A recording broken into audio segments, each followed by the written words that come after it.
Thanks for staying with us. So on this segment, we shall continue to discuss the nationwide protest with our attention on the FCT, Kano and Kaduna, where the protest is reportedly going south. Joining us right now is the former federal lawmaker and human rights activist, Senator Shehu Sani. He will be speaking to us about the situation, especially in the north, especially in the northwest, most importantly, Kaduna. Good morning, sir. Thanks for joining us. Thank you for having me. So in the last 24 to 48 hours, we've seen protests in the north take a different dimension. Some have said that this is no more about bad governance. Protest is more about a regime change. Some of the CDS has described it as treason, especially because of the hoisting of the Russian flag. In your view, what's going on in Kaduna right now, and what do you make of all that's happened in the last 48 hours? Thank you very much. Well, the protest that took place in northern part of Nigeria differs in every form with the one that is taking place in southern part of Nigeria. Even though the title is End Bad Governance, but what we have seen in the north is not peaceful protest, but people called out to protest without any form of leadership, and it degenerated into violence. What you have seen in Kano is what happened in Jigawa, what happened in Yobe State, and also our experience in Kaduna State. In other states in the south, you can see leaders of protest identifying themselves and leading their other protesters. But in the case of the north, young people and women were called out to protest, and those who called them out to protest refused to make themselves available as leaders of those protests. And then this crowd started attacking public infrastructure, looting private businesses, snatching phones, and molesting passerby and seizing their motorcycles. So for us in the north, it's not a peaceful protest. Those who call this protest, especially in the northern part of Nigeria, hide themselves, and then we all end up where we are. You can see Russian flags being shared. It happened in Kano and then later in Kaduna State. Well, 2 nights before that protest, money was shared, everyone knows it in Kaduna State, to most of these protesters, and then flags were distributed.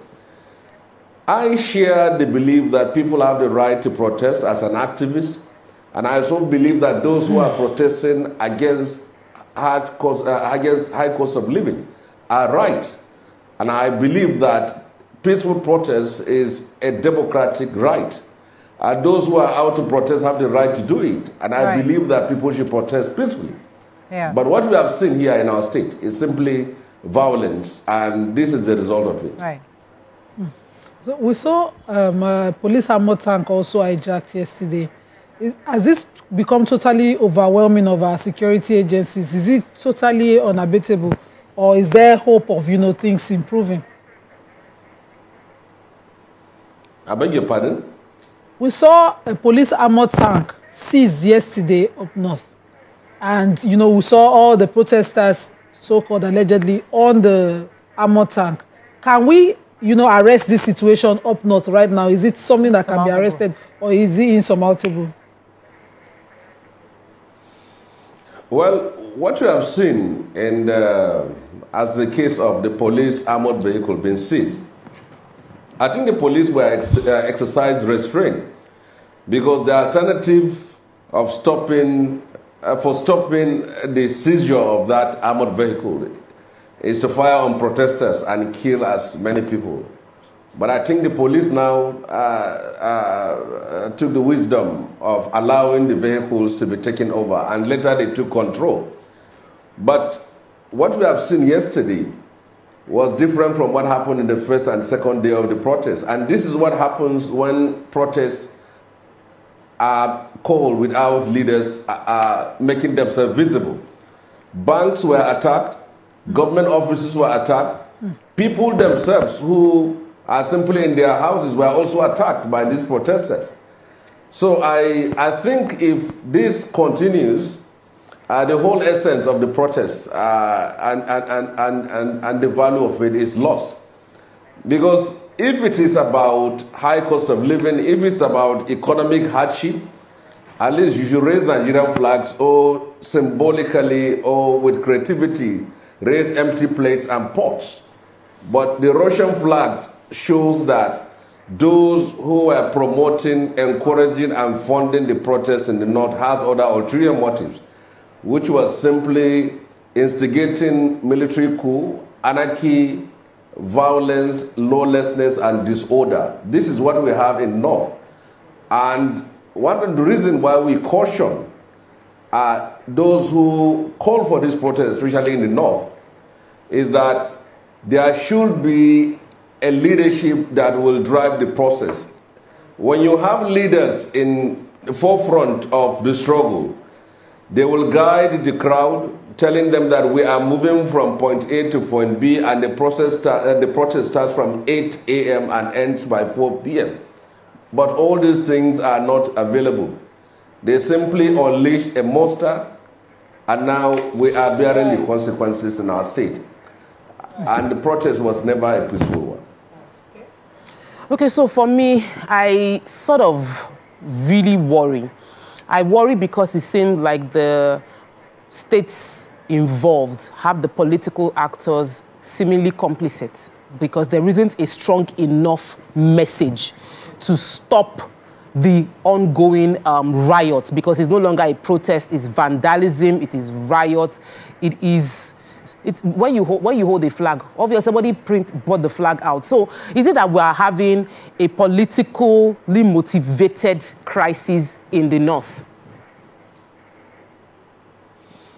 Well, there are about 6 factors that lead to peaceful protests transforming into violence. And I can set them. The first factor is when the security apparatus of the states use live bullets against peaceful protesters. That can degenerate into violence. Secondly is when protest leaders have no control of their own followers. That can degenerate to violence. The third is when thugs infiltrate protesters, you will have violence. The fourth aspect is when sponsored thugs are set against peaceful protesters, you will have violence. The fifth aspect is when you have people with ulterior motives other than the issue of high cost of living, you will have violence. The sixth aspect of it is that when protest is not organic, it's funded to achieve a certain purpose, then it was not for what was publicly advertised. There are ulterior or hidden agenda behind such protests. So the protests in Abuja and the southern part of Nigeria was peaceful, but that of the north was actually violent. And I don't blame anyone other than the organizers for not being in the forefront to protect their protesters and also to direct them on what to do. And I think it's important that protests like this must have a direction and also must have rules. This is not our first experience in protest. ASU has been protesting, Labour has been protesting, NANS have protesting. Protests should have rules of engagement. You protest for 3 days, you call it off, and then you raise a team to dialogue. And then among the demands, if it's 10, you may achieve 5, and then you set a date. If the other 5 are not achieved, we are going to return back to the street in October or November. But what we have here is simply calling out young people and women to the street and setting them against an armed apparatus and then unleashing them against other persons. Right, okay. Billions of naira was lost, lives were lost, and then this is, what can we say is the benefit of what has happened in northern part of Nigeria? Okay. Okay, so this pains me a lot because I am a northerner, right? And we're supposed to be prepared for this because this is not the first time this kind of thing is happening. in fact, the North cannot afford to have protests right now. The protests, they've been saying this thing that there's going to be protest, there's going to be protest. Our governors are supposed to have been ready because we know that especially in Kaduna, we have those places, we call them red flags. We know that those places, we have, let's say, yes, thugs, or like call them thugs or something that will cause mayhem to Kaduna. We know it. I can remember the last time that there was riots in Kaduna in 2000. I think in 2000, back then in 2000, it was terrible. It was terrible. So right now in the North, we have bandits, we have Boko Haram, we have different things, you know, disturbing the North. We can't afford this kind of riot right now. So I want to ask you, what have the governor or the state police, or what will I say, what have they done so far? They're supposed to have been armed and waiting because it's a normal thing when something like this happens. So what have they done so far? And none of them, they've not even come out to say anything or done anything about it.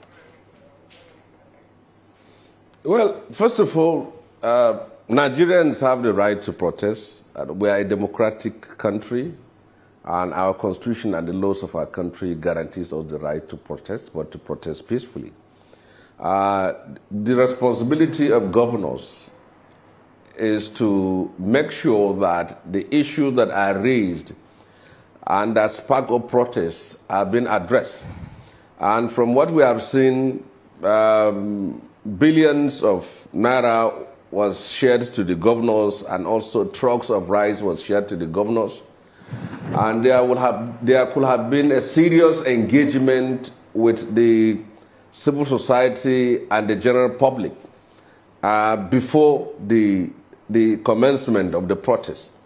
But I don't know how that was done. But in Kaduna State, significant effort was made by the governor of the state, taking cognizance of our history. Kaduna is almost evenly divided between Muslims and Christians. We have a river in the center of the city. The southern part of the river is predominantly Christians, and the northern part is predominantly Muslim.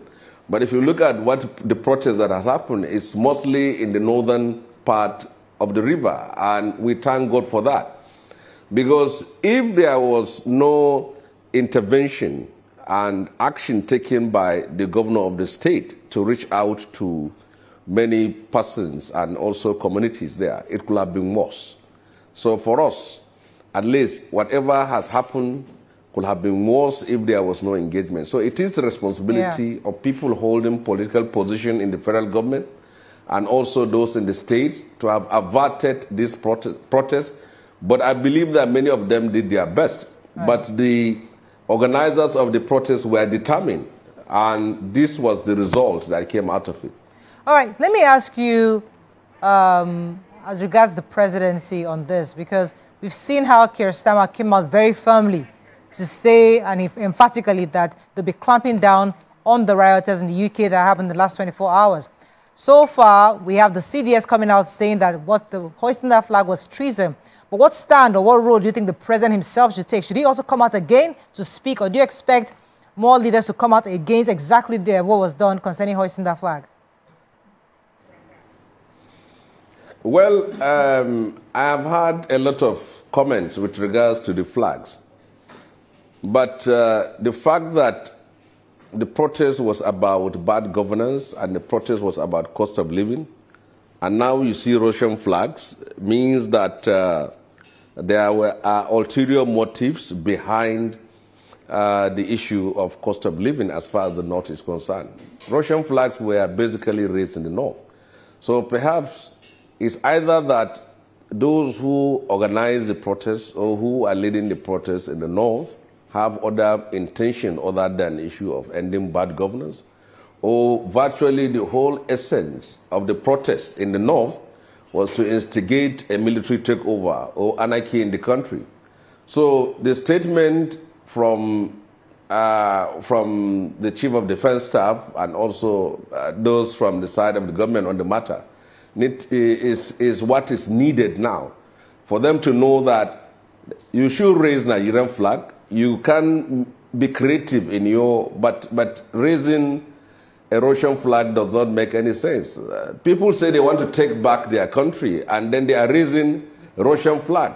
So what does that mean? Right. So I believe that the action taken is in the best interest of this country. We are not going to be a Russian colony or any colony of any country anymore. Okay, sir, when we saw the protest start, you know, what we are seeing in Kaduna is not different from what, if not worse, than what we saw in Kano, what we saw in Borno, what we saw in other northern states. Have the Northern Governors Forum, you know, at least they have that, are they, you know, in consensus taking a stand against this? Well, the problem of did not start in the last 1.5 years or the last 12 months. The issue of poverty, underdevelopment, illiteracy in northern part of Nigeria was as a result of decades of systemic neglect, exploitation, plunder, and abandonment by the political ruling elites from our own part of the country. Many people who had the opportunity to preside over the affairs of the country from the northern part were not able to, they failed to address the problems of underdevelopment, of hunger, and poverty in the north. So the president now has inherited the people that have been neglected, exploited, plundered, and abandoned for decades. And what you see here is an explosion. After all, the insecurity in northern part of Nigeria is not imported. The bandits and the terrorists are not people from Niger or Algeria or Morocco. These are people from the north. We are from the same ethnic group. Mostly we are from the same religion. And they were people that were neglected, abandoned, and they took up arms now into acts of crime. So if we have anybody to blame, we can't blame those in the saddle of leadership today because they have the levers of power to address issues. But we should mostly blame our own leaders who have been in power for the last 4 decades, who refused or failed to address these developmental and human development issues that could have raised standard of living, educate our people, and address the problems of underdevelopment in our own region. The young people you see, the women you see on the street, were a product of a system that has failed, a leadership that has failed, and mostly those leaders are from our own part of the country. These are the bitter truth we don't want to tell ourselves, and we're trying to find a scapegoat in someone. And the earlier we do that, the better. Kaduna, Kano, and Jos are the most industrialized part of northern Nigeria. 80% of the industries in those areas, those parts of the country, are dead. So who do we blame? And they were not dead in the last 12 months. They have been left to die in the last 20, 30, 40 years. Up to today in the north, our farmers are still planting their crops with their foot. So who do we blame for this? Today in the north, most of the diseases that have since disappeared in other parts of the world are all here in our own part of the country. Leprosy, glaucoma, polio, because some people simply felt that each time there's an immunization process, there is an immunization program, they use religion to make sure that they scare people from having access to these facilities and care. So there are issues that are our own that we have to solve, and there are issues that those in the position of power Senator should Shehu, address. I don't think you've answered the question concerning. I don't think you've answered the question Yes. concerning the voice of the northern leaders. We know the issues in the north. We understand the genesis and how long it's been. We're saying, shouldn't there be a voice, either the NGF, the Northern Governors Forum, or either all the leaders in the north have one voice against what is happening currently? Because it's like the CDS, the Chief of Defense Staff, has said his own, but we need to hear a leader from the north vehemently, emphatically speak against what is going on. And we've not heard that, so we want to hear your thoughts on it. Well, northern leaders have kept quiet for the last, since 2015. Because under Buhari regime, or under Buhari administration, many people in the North kept quiet or remained silent on the issue of governance, on the specter of ethnic, religious, and sectional solidarity. And today, many are finding their voice for the opposite reasons. Now, northern governors are those with the levers of power to now sit down and address the problem. If not them, I don't think much, because it's either you support the protesters now, or you will be told that you have been sponsored or you have been paid. Many religious leaders cautioned on the protests in the North, and the views that went out to the public was that they were being bribed to work against the protests. And now this is the result of it. So with what has happened in North today, northern governors have a duty to sit down and address the problems of the region and present the problem of the region before the president so that these issues can at least be addressed. Okay. We are the ones that are at the helm in Ministry of Education. We are the ones that are at the helm in Ministry of Agriculture. We are the ones that are helm in some sections of the security forces of the country. So the North still has the ability and the capacity to address this problem if it can utilize the opportunity that is at hand today, right, when it couldn't do it from 2015 to 2023. Okay.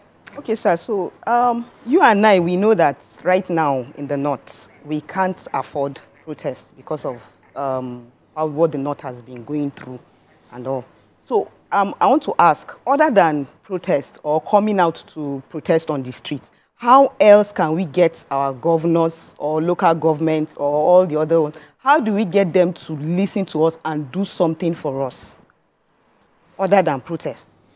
Well, the only way now is to come back home and probe ourselves and direct our anger and our demands to those who are holding political positions and power, and those in whose custody the resources of the country is before them. We should hold the governors accountable. We should hold the local government chairmen accountable, because at no time in the history of this country has the subnational, the state, and the local government level be given such humongous amount of money. And the North must set its priorities, which is poverty.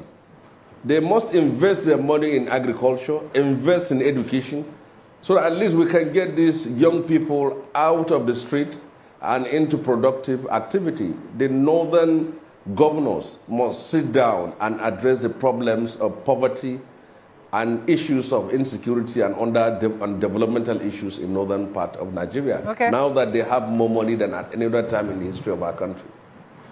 Okay, so my question, I know that you've already sort of answered a part of this question, in that the reason we are not hearing the sound of northern leaders is because if they say anything, they'll be seen as they have they've been paid. But here's another thing. The people on the streets in Kaduna, in Kano, across the northern states where the crises have happened, didn't just appear on the streets today. They have places where they were sleeping before for the past 2-3 years. I am sure that within the security apparatus and the leaders who want peace in the states, they know the people that they can talk to that will calm the nerves of those boys and young people on the streets. Are the people really willing to calm what is going down? Or are they okay with the way things are heating up within the states? And can the security apparatus deal with the ringleaders that can easily be identified, since they've been there since? They didn't just import those boys today. They didn't just show up. Those are marginaries, those boys, people that are protesting, that are demolishing things and burning up things. They've been there for years. Somebody gave them those flags, and those people are known. They're in the system. Well, the issue of poverty and underdevelopment in the North, like I've said earlier, did not start today. If you can remember, during the time of Buhari's government, the poverty level in Nigeria raised to the point that we had over 135 million people who are said to live below the poverty line, and almost 70% of them are from northern part of Nigeria. But poverty is not an excuse to violence. It's also not an excuse to terrorism. The people of the north are not poorer than the people of Niger, are not poorer people of Benin Republic. They are not also poorer than people of Chad and northern part of Cameroon. Why the violence in our place? Those at the helm of leadership over the years refuse to address these fundamental issues, and now we are living the truth of our failure. We are here today because of what we refused to do yesterday or what we did wrongly yesterday.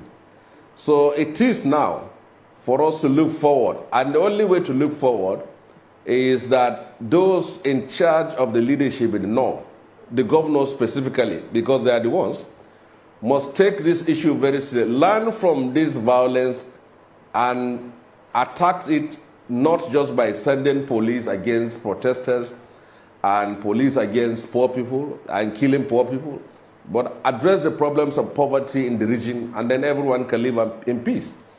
Sir, please. The poverty in northern part of Nigeria is not only a threat to the north, but it's a threat to the peace of the whole country. So please, I want to ask you, look sir, at what we are suffering today. How do you think the leaders within the north can address this issue without sending security, using the security apparatus to curb them? What would be your top 3 or top 5 short-term intervention to bring a bit of calmness to the north and resume economic activities within the north? Well, first of all, I must restate it very clearly. The police or the army killing young people and women in the street in the north will not address the problem. I agree. It may do it temporarily by pushing people back into their homes. But the permanent solution to the problem is that northern leaders should meet in Kaduna, which is the headquarters of the north. Come out with a template of what they need to do to address the issues. First of all, what can they do to address the problems of insecurity? Most of the people who are holding security positions in Nigeria today are still from northern part of Nigeria. Security is one. Secondly is the issue of education.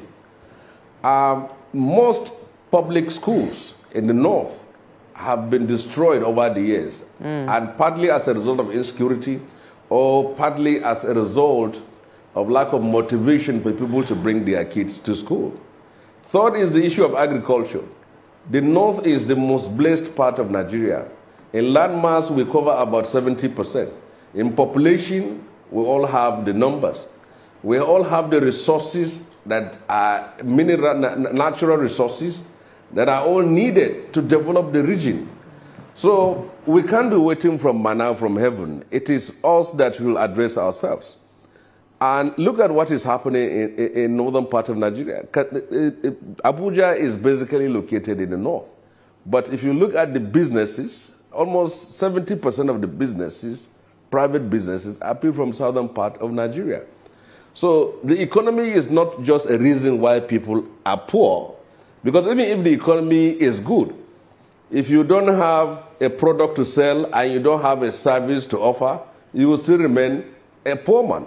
So it is for the governors of the north to sit down, prioritize on the problems of the region, and use the resources allocated to them to address it. If not, nobody is going to live in peace. We will still be moving from interval of war to another phase of war, and that will not be in the best interest of the country. All right, let me go on. Thanks for staying with us. We still have with us Senator Shehu Sani. I have a caller holding from Abuja. Josino, thanks for calling. You're live. Go ahead, please. Oh, thank you very much. Please, I just have something to say about this issue of the flag. Because I noticed that, okay, like, growing up and from one's perception, a flag raised, on one's party determines that, yes, property is under the authority of the flag. Okay. This same flag that these boys are carrying around was the same flag that was as the president's national address. So I'm thinking, what is the correlation between that flag, you know, because the flag came out at about the same time or the same time. So I'm wondering, you know, what is the flag? Are people in government aware? Because people, for instance, might not have known that a flag is good to place. But the same flag, I checked the colors and arrangement, you know, and it's the same. So I'm wondering, is the flag? All right, so the flag behind the president is the military flag. It has a green part of it, so it is blue, red, and white, but it has a green. But this one in particular is a Russian flag. It's not the military, so there are different flags. Senator Shehu, are you there? Yes. Yeah, Nima has a question for you. Go ahead. Sir, if this protest continues, and in this dimension that it is going, what should the president do? And what action will the security agencies take? The security agencies seem to be fraternizing with the protesters. You know, just as we mentioned, they hijacked the armor tank and the police just let them have it and later took it back. You know, what should the security agencies do and what action should the president take? Well, we don't hope to see the continuation of the protest. Well, protests can continue, but we don't want to see the continuation of violence, especially in our own part of the country. And for now, there are two ways this issue can be addressed. The short term is to ensure that there is restoration of law and order. People's lives and properties are being protected by security forces. The long-term issue is to address the problems of poverty and underdevelopment, which is the root cause of this uprising and unrest you have seen in our own part of the country. Most of these young people are children of poor people, and there is a kind of dynasty of poverty. A poor grandfather, poor father, and then poor children. And this has to be addressed. And this kind of inherited poverty is not a product of what happened today. It has been a long issue. So northern leaders what of the role of the religious address the long leaders? term of it, and then the president. What of the role of the religious leaders? Because when you mention this generational poverty, there's a strong role that the religious leaders continue to play in, you know, glamorizing the poverty and saying this is the way to get to Jannah, is the will of God. And, you know, discouraging the seeking of education, you know, that will liberate their minds. And we saw, you know, in the last administration, we saw how the Emir Sanusi Lamido Sanusi continuously spoke against this, and we saw what happened to him. What role do you think the religious leaders should do at this time? You know, because I think they have more influence. You see, one of the problems we have in northern part of Nigeria is that the North has kept silent for a very long time and refused to hold people who were in power to account simply because they came from our own part of the country. Protests has taken place in the North today, but go back to history and see. From 1999 to 2024 today, how many times has protests against the government took place? There was, during the time of Umaru Musa Yar'Adua, there was a Save Nigeria protest, a demand for the president to resign because of his sickness. The North never participated. During the time of Buhari, there was a protest led, even in Abuja here, by Charlie Boy, when Buhari stayed for over 100 days abroad. The North refused to participate. During the NSAS protests, the North refused to participate. Even during the June 12 struggle in 1993, we were the ones who brought the protest to the North, but we got only a few people that participated there. But today, they protested against Jonathan, but they couldn't protest against Buhari and Yar'Adua. So it's political. And now the protest is taking place. So you can see that at a time when they need to stand up and speak, many refused to do that or failed to do that. When I was in the National Assembly, many times I stood up on the floor to speak about insecurity in northern Nigeria. But I get the largest opposition and challenge from my colleagues who are from the north. In their own thought that I was damaging and destroying the image of President Muhammad Buhari, who is a northerner, and I supposed to remain silent. I come from Kaduna State today. Now, we have the northern part of Kaduna, which is us, and then the southern part of Kaduna. The world only know about the killings in southern part of Kaduna because the representatives that are representing those people in the parliament, in the Senate and House of Reps, do stand up and tell the world on how their people are being killed. But those from the north keep quiet because the person who was there is one of us. And they prefer to protect and defend his name, his image, and integrity while our people are being slaughtered. So it also happens in governance. We refuse to hold those in power to account for ethnic, sectional, and religious reasons. And we only do that when it's not someone from our own. And that led us to where we are today. Our people have been neglected. Our people have been impoverished and plundered by different governments of the Senator Shehu, let me be sure I understand you. And we refuse to do anything. Senator Shehu, let me be sure I understand you. So because President Tinubu is not a northerner, that's why these northerners, so poverty has always been there, but they refuse to protest because it's their own. But because President Tinubu is not a northerner, they have decided to come out to protest. No problem. However, there's a question that Tokwe asked earlier, but I think I'd like us to go back to it. These people didn't just show up overnight. They live and exist in these states. I remember very clearly before the protest started, I live in Lagos. So I know that many local governments, many leaders within the were sensitizing the neighborhood, saying, listen, we know there's hunger in the land. This is what we're doing. Please don't come out to protest. And we saw the effect of their sensitization across the local governments in Lagos State. Now, the question is, did the leaders in the north, in Kaduna especially, did they come out to sensitize the public in line with what the government said? Listen, there's work being done. We know you want to protest. However, these are the situations, because what it looks like is that all the governors just folded their arms and let the boys go out on leash and just have a field day. Nobody was able to prepare for the possibility of riot, carnage that was going to happen in the north. Nobody just took responsibility. Oh, because he's not a northerner, because he's a Yoruba man. Is that what you're saying here?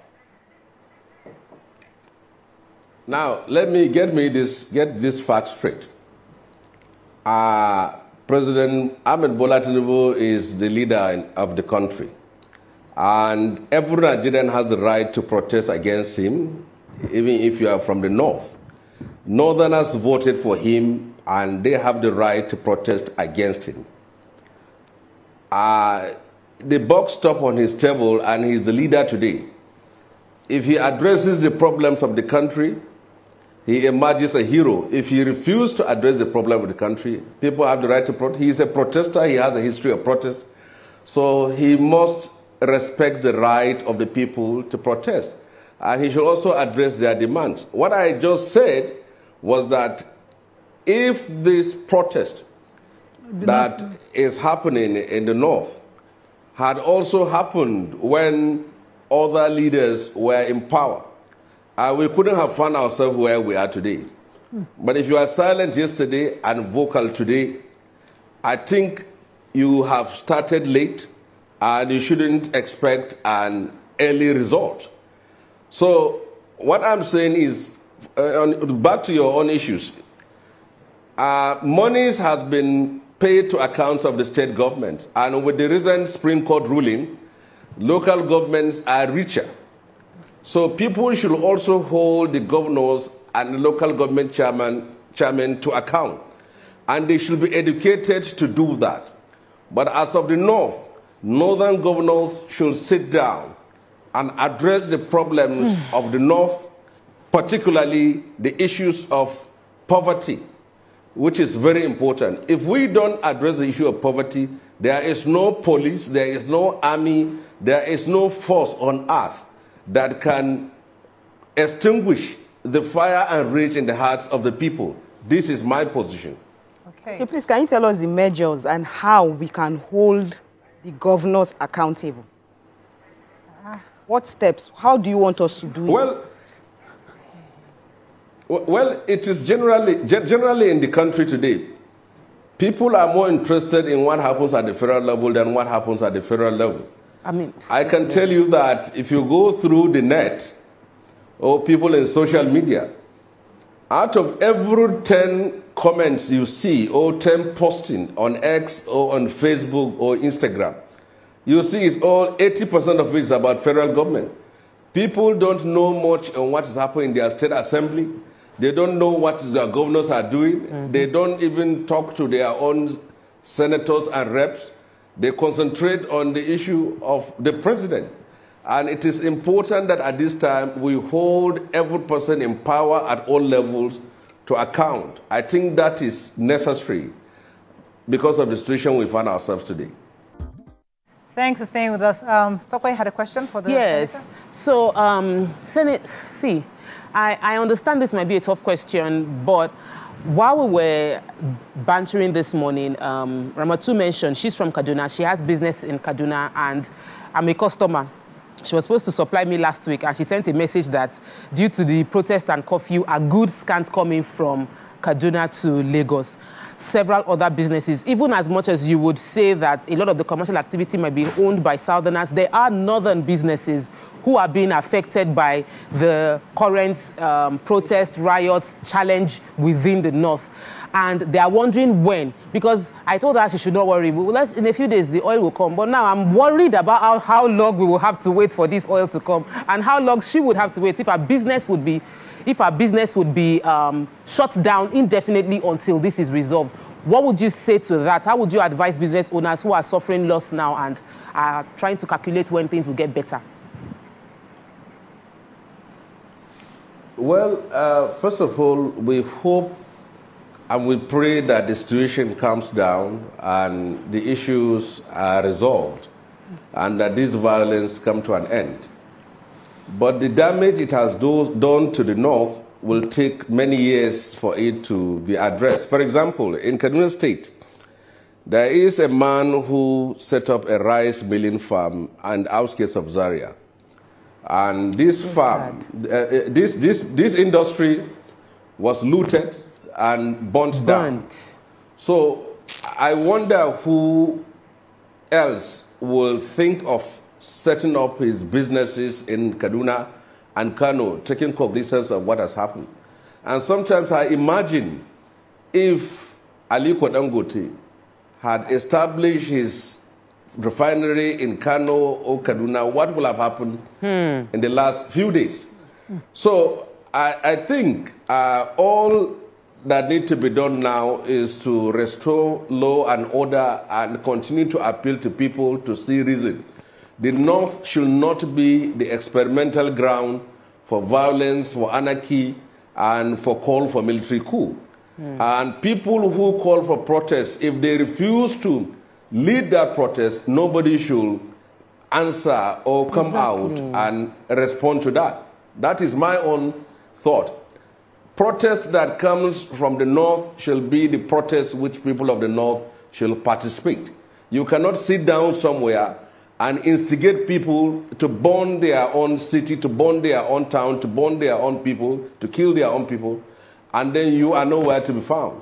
We have to be careful when it comes to protests that are being called in social media.